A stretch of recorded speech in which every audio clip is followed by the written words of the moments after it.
যে দেশ কেবল যুদ্ধ করে, কূটনীতি করে না, সেই দেশ কখনো পৃথিবীতে সুপার পাওয়ার হয়ে উঠতে পারে না। তাই ইরান এই আপ্তবাক্যকে পুঁজি করেই আমেরিকার সঙ্গে যুদ্ধে লড়ার পাশাপাশি আমেরিকার সাথে চুক্তির দরজা বন্ধ করেনি। এমনকি মধ্যপ্রাচ্যের মাটিতেই, যেখানে আরব আমিরাতের মতো রাষ্ট্র, যে ৩৯ দিন যুদ্ধে সরাসরি ইরানের বিরুদ্ধে যুদ্ধে লড়ার প্রমাণ রেখেছে, সেই রাষ্ট্রের সঙ্গেও কূটনৈতিক আলোচনায় সামিল হয়েছে ইরান। আমরা লক্ষণীয়ভাবে দেখেছি দ্বিতীয় পর্যায়ের যে যুদ্ধ, আমেরিকা যখন ইরানে আক্রমণ করলো, পাল্টা আক্রমণে ইরান টার্গেট করেছিল কুয়েত, বাহরাইন এবং জর্ডনকে। কিন্তু আরব আমিরাত কিংবা কাতার কিংবা সৌদি আরব, এই তিনটে গুরুত্বপূর্ণ দেশের উপরে, সেই দেশে থাকা মার্কিন ঘাঁটিগুলোর উপরে ইরান কোনো রকম আক্রমণ করেনি। স্বাভাবিকভাবেই অনেকের মনেই কৌতূহল জেগেছিল যে কেন ইরান এই সমস্ত দেশগুলির মার্কিন ঘাঁটিকে লক্ষ্য করে আক্রমণ করছে না। আর এই জায়গাতেই ছিল কূটনীতির ছাপ। এবার পরিশেষে ডোনাল্ড ট্রাম্প আরো একবার জানিয়েছেন ৩৯তম বার যে ইরানের সঙ্গে আমেরিকার চুক্তি হতে যাচ্ছে। যথারীতি ডোনাল্ড ট্রাম্পের কথায় পৃথিবী ভরসা রাখে না।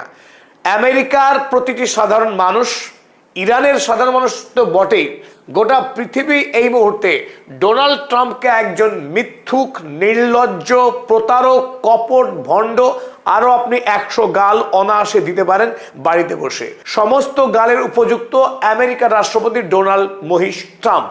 এবং মজার কথা হলো এই মহিষ ট্রাম্প তিনি নিজেও কিন্তু অবশেষে বুঝতে শিখেছেন যে পৃথিবী তাকে বিশ্বাস করে না।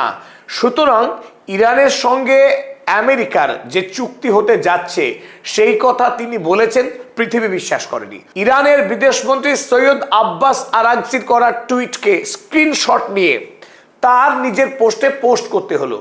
আপনারা দেখছেন এখানে ছবি, উপরে দেখুন ডোনাল্ড জে ট্রাম্প, তার নিজস্ব পেজ। এই পেজে তিনি স্ক্রিনশট দিলেন সৈয়দ আব্বাস আরাগচির লেখা টুইট তার নিজের পোস্টে তিনি রিটুইট করলেন। সেখানে কি লেখা আছে? সৈয়দ আব্বাস আরাগচি ইরানের পক্ষে, তিনি জানাচ্ছেন আমেরিকার সঙ্গে ইরানের চুক্তি হবার সম্ভাবনা আগের তুলনায় এবার অনেকখানি এগিয়েছে, যদিও চূড়ান্ত সিদ্ধান্ত এখনো অধরা।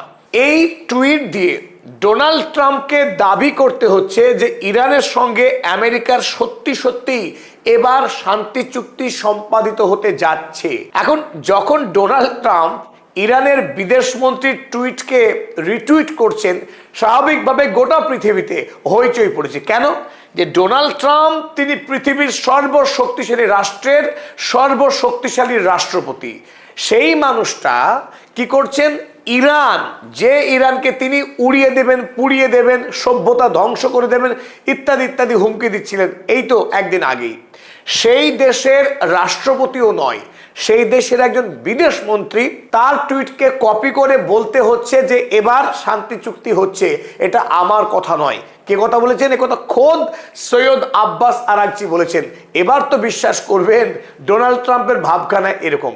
তো তিনি একজন রাষ্ট্রপতি হওয়া সত্ত্বেও তাকে কোট করতে হচ্ছে ইরানের বিদেশ মন্ত্রীকে এই ঘোষণার বিশ্বাসযোগ্যতা আনার জন্য। অন্যথা পৃথিবীর মানুষ ডোনাল্ড ট্রাম্পের কথায় বিশ্বাস করে না। তার স্বাভাবিকভাবে আরো একবার অনেকের মনে প্রশ্ন উঠতে পারে যে ইরান আমেরিকা চুক্তি কি আদৌ হবে, নাকি আবার ওই অভিশপ্ত মানবতার শত্রু বেঞ্জামিন নেতানিয়াহু এই চুক্তি হওয়ার সম্ভাবনাতে জল ঢেলে দেবেন? প্রশ্ন থাকা অস্বাভাবিক কিছু নয়। আর এক দল মনে করছেন ইরানের একেবারেই উচিত না ডোনাল্ড ট্রাম্পকে বিশ্বাস করা এবং আমেরিকার সঙ্গে চুক্তি করা, বরং ইরানের যুদ্ধ চালিয়ে যাওয়া উচিত, যুদ্ধই একমাত্র পথ। হ্যাঁ, তাদের উদ্দেশ্যে বলি যে ইরান নিশ্চয় আমেরিকাকে বিশ্বাস করে না, এতটুকু বিশ্বাসও করে না আমেরিকা যুক্তরাষ্ট্রকে, ডোনাল্ড ট্রাম্পকেও বিশ্বাস করে না। ইরান যুদ্ধের জন্য প্রস্তুতিও নিচ্ছে, যুদ্ধ করছেও এবং আগামীতেও যুদ্ধ করবে। আর তাই বলে আমেরিকার সঙ্গে চুক্তি করবে না, এটাও ভুল রাস্তা হবে। ইরান অসীম সম্ভাবনার দেশ। ইরানের অভ্যন্তরে এই মুহূর্তে 18,000-এরও অধিক নলেজ বেসড কোম্পানি তৈরি হয়েছে, যে কোম্পানিগুলি আমেরিকার স্যাংশন যদি উঠে যায় সারা পৃথিবীতে রমরমিয়ে বাণিজ্য করবে। এটা একটি দিক। দ্বিতীয় গুরুত্বপূর্ণ দিক, পৃথিবীতে এই প্রথম ইরান দেখিয়েছে যে আমেরিকার 1 ট্রিলিয়ন ইউএসডি যে সামরিক বাজেট, তাদের সব বড় বড় সামরিক কোম্পানি তারা যেসব শক্তিশালী অস্ত্র বানায়, সেই অস্ত্রগুলিকে যেমন F-35 ফাইটার জেট, তাদের টোমাহক মিসাইল, এত সব অস্ত্র বলে ফোরানো যাবে না। সেই সমস্ত অস্ত্র দিয়ে আমেরিকার সৈন্যরা যখন লড়াই করলো ইরানের বিরুদ্ধে, ইরান তাদেরকে ফুৎকারে হারিয়ে দিল। এমনকি যে প্রযুক্তি দিয়ে ইরান আমেরিকার F-35 ফাইটার জেটকে আকাশে ধ্বংস করেছে, তার খরচ ওই F-35 এর কয়েক হাজার ভাগের এক ভাগও হবে না।